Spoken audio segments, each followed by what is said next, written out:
چې سترګې بداستا مخ تکتل وکړي کنا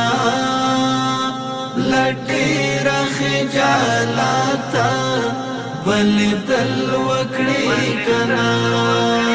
چې ورځ د قیامت وي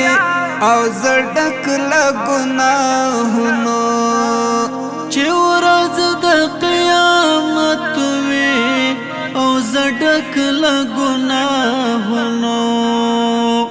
د دواړو جهانو رب ببخل وکړي کنا لټې رخجالاتا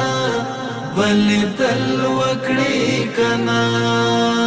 چې سترګې بداستا مخ تکتل وکړي کنا لټې رخجالاتا بل دل وکړي کنا